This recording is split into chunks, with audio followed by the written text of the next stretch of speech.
kërcnojnë dhe të zbulojnë identitetin e dëshmitarëve, mirë po na duhet me ditë që gjykata ende nuk ka dhënë llogari vetë pse dokumentet konfidenciale të gjykatës kanë rrjedhur publik.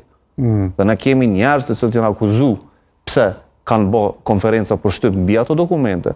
Mirë po ne nuk e kemi asnjë hetim deri tash penal se kush janë zyrtarët e gjykatës, të cilët i kanë fotokopjuar ato dokumente dhe i kanë nxjerrë jashtë.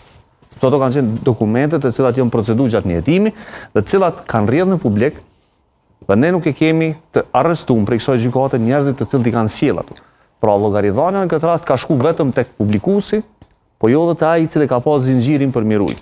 Në këtë kontekst unë mendoj që gjykata nuk e ka thjesht trajtuar asnjëherë përgjegjësinë e vet dhe kompetencën e vet që ajo me mbrojtë dëshmitarët, që programet e mbrojtjes së dëshmitarëve me mbrojtë ato. Pra, kemi parasysh në këto situata, përgjegjësia është edhe institucionit, jo vetëm e të akuzumit për mu kujdes për shëndetin dhe mirëqenien e dëshmitarëve, mirë po nëse ne po vazhdojmë dhe me thonë që aty ka dëshmitarë të mbrojtur, të cilët qenë ka në programet e mekanizmave ndërkombëtar, dhe ata po ndihen të kërcënuar.